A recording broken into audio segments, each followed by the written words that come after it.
ও বাবা, ও যুবক ভাই, দীর্ঘদিন হয়ে গেল আল্লাহর মসজিদে যান না, আল্লাহর পায়ে সেজদা দেন না। শুনে যান, আমার আল্লাহ 25 নম্বর পারা 19 নম্বর পৃষ্ঠার মধ্যে সূরা জাথিয়ার মধ্যে আল্লাহ বলেন, শুনো শুনো, দীর্ঘদিন পর্যন্ত মানুষ যখন গুনাহ করে মসজিদে যায় না, আল্লাহরে ডাকে না, আল্লাহরে বইলা যায়, আল্লাহ তার কি শাস্তি দেয় শুনো।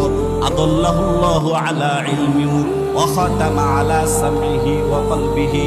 আল্লাহ বলেন শুনো, দীর্ঘদিন পর্যন্ত যারা গুনাহ করবা পথ ভুলাইয়া দিন, পথ খুঁজে পাইবা না। ওয়া খাতামা আলা সামি, আল্লাহ তার কানের মধ্যে মোহর মাইরা দেন, ওয়া কলবিহি, এবং তার অন্তরে মোহর মাইরা দেয়। দীর্ঘদিন নামাজ না পড়ার কারণে, দীর্ঘদিন আল্লাহর কাছে না আসার কারণে, দীর্ঘদিন আল্লাহকে স্মরণ না করার কারণে আল্লাহ তার অন্তরের মধ্যে মোহর মেরা দেয়। ওয়াজালা আলা বাসারিহি গিশাওয়া, এবং আল্লাহ বলেন তার চোখকেও আমি আল্লাহ সত্য থেকে আড়াল করে দেয়। এই চোখ দিয়া আর সত্য দেখার তৌফিক হয় না, এই চোখ দিয়া কোরআন পড়ার তৌফিক হয় না, নেক আমল করার তৌফিক হয় না। এই জন্য আবু জাহেল মার্কা মুসলমান যারা আছে, আল্লাহ যারা বেশি সময় আল্লাহরে ভুলে আছে, আল্লাহ তাদেরকে আবু জাহেলের মতো মোহর মেরা দেয়। আবু জাহেল যেমন হেদায়েত পাইছে না, তারাও হেদায়েত পাই না, ঠিক কিনা জোরে কন। এই জন্য যুবক ভাই তোমাদেরকে বলি, সপ্তাহ চলে যায়, মাস চলে যায়, বছর চলে যায়, আল্লাহর পায়ে কি সেজদা দেওয়ার কথা মনে হয় না? ওরে যুবক, দীর্ঘদিন আল্লাহরে তুমি সেজদা দিতে যাও না, অথচ রাস্তা দিয়ে হাঁটো, কত সুন্দর শার্ট লাগাও, কত সুন্দর প্যান্ট লাগাও, হাজার হাজার টাকা দাম, চেহারার মধ্যে ক্রিম লাগাও, চুলের মধ্যে কত সুন্দর সুন্দর তেল ব্যবহার করো, শুধু দুনিয়ার মানুষ দেখবে আর বলবে যুবকটারে অনেক সুন্দর লাগতেছে। আমার আল্লাহ ডাক দিয়া কয়, বান্দারে, একটা বছর হয়ে গেল আমি আল্লাহর পায়ে সেজদা দিতে আসলি না। ও বান্দা, দুনিয়ার মানুষ তোরে সুন্দর বলবে, কত জিনিস লাগাইলা, দুনিয়ার মানুষে দেখাইবার লাইগা কত সুন্দর সুন্দর জিনিস ব্যবহার করলা, পারফিউম ব্যবহার করলা, সেন্ট ব্যবহার করলা, আতর ব্যবহার করলা। ওরে বান্দা, কোনদিন একটা পাঞ্জাবি লাগাইয়া আমি আল্লাহর মসজিদে আইলি না, আমি আল্লাহর মসজিদে ঢুকলি না, আমি আল্লাহরে দেখাই দেখি তোর মন একবারও চাইল না। ওরে বান্দা, দুনিয়ার মানুষকে দেখানোর জন্য কত কিছু করলা, কত টাকা খরচ করলা, আমি আল্লাহর জন্য একটা পাঞ্জাবি পর্যন্ত বানাইতে পারলা না, একটা টুপি তোমার মাথায় দিতে পারলা না। ও বান্দা, আমি আল্লাহর জন্য 50 টাকার একটা টুপি লাগাইয়া, 200 টাকা দামের একটা পাঞ্জাবি লাগাইয়া যদি তুমি মসজিদে যাইতা, আমি আল্লাহ দুনিয়ার মানুষের থেকে বেশি খুশি হয়ে যাইতাম। সুবহানাল্লাহ। আল্লাহ প্রতিদিন ডাকেন, আয় আয় আয় বান্দা আয়, আমি আল্লাহর কি স্মরণ হই না? বছর চলে যায়, 1 বছর 2 বছর 10 বছর 50 বছর চলে গেল, এরপরও নামাজে আসে না, আল্লাহর কথা স্মরণ হই না। আল্লাহ প্রতিদিন ডাকেন, প্রতিদিন ডাকেন, ডাকতে ডাকতে ডাকতে ডাকতে আমার মাওলা এক সময় আদাল্লাহুল্লাহু আলা ইলমি, আল্লাহ তার প্রতি তাকে বলেন, ও বান্দা, তোরে বহুদিন ডাকছি, একদিনও আইলি না, গুনাহ করতে করতে এমন নাফরমান হয়ে গেছো, আমি আল্লাহ নিজেই তোরে মোহর মেরে দিলাম। আল্লাহ যদি মোহর মেরে দেয়, এই বেচারা কি আর কোনোদিন হেদায়েত পাবে নাকি? যতই চিন্তা করেন মরার আগে তওবা করব, না না, ওয়া খাতামা আলা সামিহি ওয়া কলবিহি ওয়া জাআলা আলা বাসারিহি গিশাওয়া আফালা তাযাক্কারুন। আল্লাহ কত সুন্দর করে মায়ার কণ্ঠে ডাকে, বান্দা আফালা তাযাক্কারুন, বান্দারে এখন কি তোদের আমি আল্লাহরে স্মরণ করার সময় হই নাই? রহমতের নবী দিলাম, আমি আল্লাহ ঈমান দান করলাম। ও বান্দা, কোনদিন আমি আল্লাহর কাছে চাও নাই, ও গো আল্লাহ আমারে শেষ নবীর উম্মত বানায় পাঠাইও, আমারে তুমি মানুষ বানায় পাঠাইও। ও বান্দা, কোনদিন আমি আল্লাহর কাছে বলো নাই, বিনা দরখাস্তে শেষ নবীর উম্মত বানাইলাম, আবার মানুষ বানাইলাম, আবার তোমাদেরকে শুধু মানুষ বানাইলেই হবে না, তোমাদেরকে মুসলমান বানাইলাম। আব্দুর রহমানের ঘরে দিয়া সকিনা, জরিনা, আব্দুল করিম, আব্দুল কুফফারদের মতো সাধারণ মুসলমানের ঘরে মুসলমান বানায় তোদেরকে আমি আল্লাহ ধন্য করলাম। ও বান্দা, এরপরেও আমি আল্লাহর কুদরতি পায়ে সেজদা দেওয়ার জন্য আসলি না। তোদেরকে এত রহমতের নবী দিলাম, যে রহমতের নবীকে পাওয়ার জন্য অন্য জামানার নবীরা পর্যন্ত আফসোস করছে। মালিক আতাজালুনি উম্মাতা মুহাম্মাদিন, ওরে আল্লাহ, আমাকে কি শেষ নবীর উম্মত বানায়া পাঠানো যায় নাকি? লাম ইয়াতাকাব্বালিল্লাহু তাআলা দুআআহু ইল্লা দুআ ঈসা রূহিল্লাহ। আল্লাহ তাআলা কোন পয়গম্বরের দোয়া দরখাস্ত মঞ্জুর করলেন না, তবে ঈসা পয়গম্বরের দরখাস্ত আল্লাহ মঞ্জুর করলেন। ঈসা আলাইহিস সালামকে আল্লাহ শেষ জামানার নবীর জামানায় আল্লাহ তাআলা নবীর উম্মত বানায়া কিয়ামতে আগে পাঠাইবেন। সুবহানাল্লাহ, ওই নবী পাইছেন। একদিন কি গভীর রাতে নবীর কথা মনে পড়ে না? যেই নবী আপনার জন্য হাসরের মাঠে কাঁদবেন, হাসরের মাঠে যখন আল্লাহ তাআলা সব নবীদেরকে উঠাইবেন, সবার আগে আমার নবী উঠবে। আল্লাহর নবী উঠার পরে আল্লাহর নবী সাল্লাল্লাহু আলাইহি ওয়াসাল্লামকে আল্লাহ তাআলা দুনিয়াতে একটা জায়গা, একটা সিংহাসনের ঘোষণা দিয়েছেন। আসা আইয়াবাতাকা রাব্বুকা মাকামান মাহমুদা, ওগো নবী, আপনাকে আমি একটা মাকামে মাহমুদ দান করব। আল্লাহ নবী কবর থেকে ওঠার পরে, রওজা থেকে ওঠার পরে মাকামে মাহমুদ তালাশ করতে থাকবে। যে মাকামে মাহমুদে আল্লাহ নবী আল্লাহর প্রশংসা করবেন। আল্লাহর প্রশংসা গাইতে গাইতে আল্লাহর নবী খুশি করে ফেলবেন। এমন খুশি করবেন, আল্লাহ তাআলা আমাদের প্রতি এমন নারাজ থাকবে, আল্লাহ আমাদের দিকে তাকাবেন না, কথা বলবেন না। আল্লাহ বলবেন, আমার এই নাফরমানরা দীর্ঘদিন পর্যন্ত তাদেরকে ডাকছিলাম, মসজিদে আসে নাই, দিনই কাজে আসে নাই। আমি আল্লাহ তাদের প্রতি এত নারাজ হয়েছি, তাদের দিকে আমি তাকাবো না, তাদের সাথে আমার কোনো কথা নাই। এই পরিস্থিতিতে আমার নবী আল্লাহর কুদরতি পায়ে সেজদা দিয়া আল্লাহকে খুশি করে ফেলবে। উম্মতেরা দৌড়ায় যাবে আদম নবীর কাছে, গিয়ে বলবে, নবী আদম, কি যে করুণ অবস্থা, সূর্যটা মাথার কাছে চলে আসছে, আপনার কাছে আবদার করি, আপনি তো আল্লাহর নিজের হাতে বানানো নবী।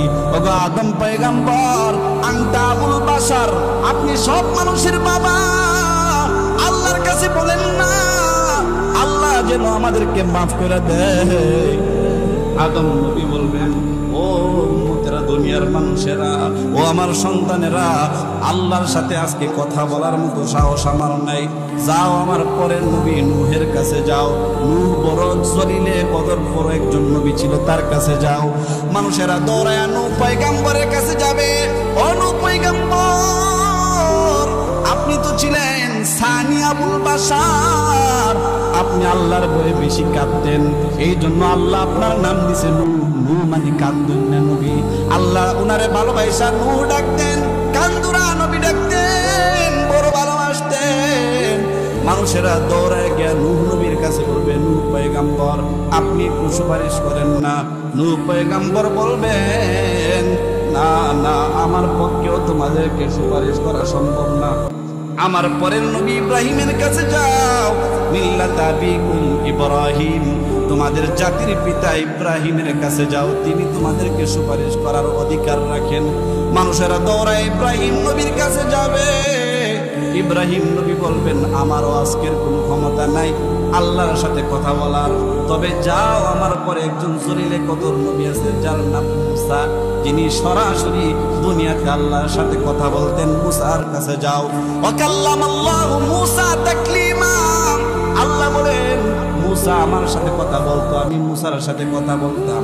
মানুষেরা দৌড়ে মুসার কাছে যাবে, এমন একটা পরিস্থিতি হবে, মুসা পয়গম্বর থরথর করে কাঁপবেন আর বলবেন, না, আজকে আল্লাহ যে রাগ করছে, আল্লাহর সাথে কথা বলার সাহস আমি মুসার নাই। যাও যাও, আমি একটা ঠিকানা বলি, যে ঠিকানায় গেলে তোমরা কোনো উপায় খুঁজে পাইতে পারো, মানুষদেরকে ঠিকানায় দেখায় দিবে। শেষ নবীর আগের নবী ঈসা পয়গম্বরের কাছে যাও, যে ঈসাকে আল্লাহ তাআলা বাবা ছাড়া শুধু মার মাধ্যমে দুনিয়াতে পাঠাইছিলেন। ঈসারে আল্লাহ বড় ভালোবাসতেন। মানুষেরা দৌড়ায় ঈসা নবীর কাছে যাবে আর গিয়ে বলবে, নবী ঈসা একটু দেখেন না, সুপারিশ করতে পারেন কিনা। ঈসা নবী বলবেন, না, মুবাশশিরাম বিরাসূলি ইয়াতি মিন বা'দি ইসমুহু আহমদ, আমি তোমাদেরকে সুসংবাদ দিতে পারি আমার পরে একজন নবী যার নাম আহমদ, যার নাম মুহাম্মদ। তিনি ওই যে মাকামে মাহমুদে সিজদায় পড়ে পড়ে আল্লাহর সাথে কথা বলতেছে। আজকে এই ময়দানে সেই নবী ছাড়া আল্লাহর সাথে কথা বলার আর কারো কোনো সাহস নেই। মানুষেরা দৌড়ায় যাবে, দলে দলে গিয়ে দেখবেন আমার নবী কুদরতি আসরটা দিয়া আল্লাহর কাছে ভিক্ষা চাবে, আল্লাহ রব্বি হাবিলি উম্মতি, রব্বি হাবিলি উম্মতি। ওই দিনও মানুষ আমার নবীর মুজিজা দেখবে, আমার নবীজির রহমত। ওই দিনও মানুষগুলা দেখবে আমার নবী আসলটা দিয়ে আল্লাহর দিকে তাকায় বলবে, মালিক ওগো আল্লাহ, উম্মতের করুণ অবস্থা, রব্বি হাবিলি, আল্লাহ আপনি আমারে দান করেন, উম্মতি আমার উম্মত দান করেন। ওগো আল্লাহ আমার উম্মতদেরকে আমারে দেন, আমি আমার ইচ্ছা মতো আমার উম্মতদেরকে জান্নাতে পাঠাই, আমার উম্মতদেরকে জান্নাতে পাঠাই। এমন সময় আমার আল্লাহ বলবেন, নবী ওগো নবীজি, আপনাকে আমি আল্লাহ এই স্বাধীনতা দিতাম, আপনার ইচ্ছা মতো আপনি উম্মতদেরকে বেহেশতে পাঠায় দিতেন। তবে মনে রাখেন নবী, আপনার থেকে কিন্তু আমি আল্লাহ বেশি জানি, আমি আল্লাহর মায়া বেশি। ওগো নবী, আজকে আমি আল্লাহর কাছে আপনি এত প্রশংসা করছেন, এত সুন্দর সুন্দর প্রশংসা করেছেন, আমি আল্লাহর মনটা ভরে গেছে। ওগো নবী, আদমেরও সাহস হয় নাই, নূহ পয়গম্বরের সাহস হয় নাই, ইব্রাহিম কিছু বলতে পারে নাই, কিন্তু আপনি প্রশংসার চেয়ার আপনার জন্য বানায় রাখছি। এই চেয়ারে এত সুন্দর সুন্দর প্রশংসা আমি আল্লাহর করছেন, আমি আল্লাহর রাগ সব পানি হয়ে গেছে। ওগো নবী, আপনি শুধু দেখেন, আমি আল্লাহ আপনার লক্ষ লক্ষ কোটি কোটি উম্মতকে আজকে মাফের ঘোষণা দিয়া জান্নাত দিয়া দিন। সুবহানাল্লাহ। শুধু তাই না বন্ধুরা, আল্লাহর নবী যখন রওজা মুবারক থেকে উঠবেন, আল্লাহর নবী এত পেরেশান থাকবেন শুধু উম্মতের জন্য। ডান দিকে দেখবেন আবু বকর দাঁড়ানো, বাম দিকে হযরত ওমর দাঁড়ানো। যারা রওজায় গেছেন গিয়ে দেখবেন নবীদের ডান পাশে কবরে আছে হযরত আবু বকরের কবর, আর বাম পাশে আছে হযরত ওমরের কবর। আল্লাহর নবী কবর থেকে ওঠার পর করুণ অবস্থা দেখে আল্লাহর নবী বলবেন, আবু বকর, ও আবু বকর, এখনো কেন দাঁড়িয়ে আছো? যাও দেখো আমার কোন উম্মতটা জাহান্নামে চলে যায়, আমার উম্মতটাকে ধরে আমি নবীর কাছে নিয়ে আসো। ও উমর, আর দেরি করবা না, যাও, আল্লাহ আমাকে ক্ষমতা দিয়েছেন, আমি তোমাকে বলি তুমি আমার উম্মত গুলাকে দেখো, মিজানের পাল্লার কাছে যাও। আল্লাহর নবী সাহাবী বলেন, ওগো নবীজি, কোন কোন জায়গায় হাসরের মাঠে আপনারে খুঁজলে পামু? আল্লাহর নবী কই, সাহাবীরা রে, আমার মূল মূল জায়গায় খুঁজতে পাইবা। এক নম্বরে মিজানের পাল্লার কাছে যাও, ওইখানে আমি নবী থাকবো। যারা আমারে ভালোবাসতো, যারা আমারে ভালোবাসতো, আমি নবী তাদের জন্য সুপারিশ করার জন্য মিজানের পাল্লার কাছে থাকবো। আমার যে উম্মত, অষ্টগ্রামের উম্মত, আমি নবীর উপর দুরূদ পড়তো, আমি নবীর প্রতি ভালোবাসা দেখাইতো, আমি নবী তাদের ভালোবাসার তাদের দুরূদকে কাগজের টুকরা বানাইয়া মিজানের পাল্লার মধ্যে আমি নবী দাঁড় করায় দিব। ওই আমার উম্মতের মিজানের পাল্লাটা বাড়ি হয়ে যাবে। আমি নবীর দুরূদের আমলের কারণে আর ভালোবাসার কারণে আমার জাহান্নামী উম্মতকে আল্লাহ জান্নাতি বানায়া দিবে। সুবহানাল্লাহ। আরেকটা জায়গা আছে পুলসিরাত, যেটা বড় কঠিন, চুলের থেকে চিকন, ব্লেডের থেকে আরো বেশি ধার, এমন একটা জায়গা আছে যেটার নাম পুলসিরাত। ওই পুলসিরাতের পাশেও আমি নবী থাকবো, ওইখানে গিয়েও আমারে খুঁজো। ও আমার উম্মতের আরেকটা জায়গা আছে জান্নাতে যাওয়ার আগে, জায়গাটার নাম হলো হাউজে কাউসার। হাউজে কাউসারের পানি পান করাইয়া আমি আমার উম্মতদেরকে ধন্য করব। 1000 বছর চলে যাবে, আমার উম্মতের হাউজে কাউসারের পানি পান করার কারণে বিন্দু মাত্র পিপাসা লাগবে না। সুবহানাল্লাহ। ওই নবী যাকে ভালোবাসলে জান্নাতে যাওয়া সহজ, যার নামে দুরূদ পড়লে জান্নাতে যাওয়া সহজ, ওই নবীকে আমরা ভালোবাসতে রাজি আছি? নবীজির উপর দুরূদ পড়তে রাজি আছি? একবার যদি দুরূদ পড়ি, আল্লাহ তাআলা আমাদের উপর কমপক্ষে 10 বার রহমত নাযিল করেন। কয়বার? ওই নবীকে অপমান করে বাংলাদেশে এমন লোক আসেননি কয়েকদিন আগে? হ্যাঁ, আল্লাহ নবী সাল্লাল্লাহু আলাইহি সাল্লামকে ব্যঙ্গ করত, আর তারা তাদেরকে প্রশ্রয় দিয়ে রাখতো। নাস্তিক মুরতাদদেরকে রায় দিয়ে দিয়ে মাথায় তুলেছিল।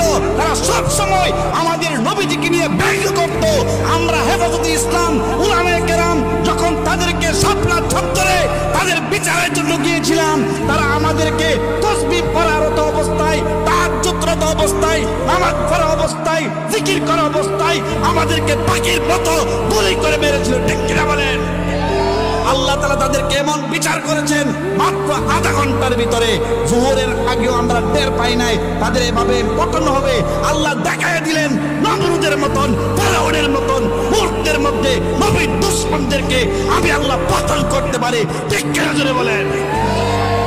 তারা ভবিষ্যতে আসবেন, মনে রাখবেন আল্লাহর জমিনে আল্লাহর নবীর বিরোধিতা করলে আল্লাহ তাআলা তার বিরুদ্ধে সরাসরি অ্যাকশন নেন। ঠিক কিনা জোরে বলেন?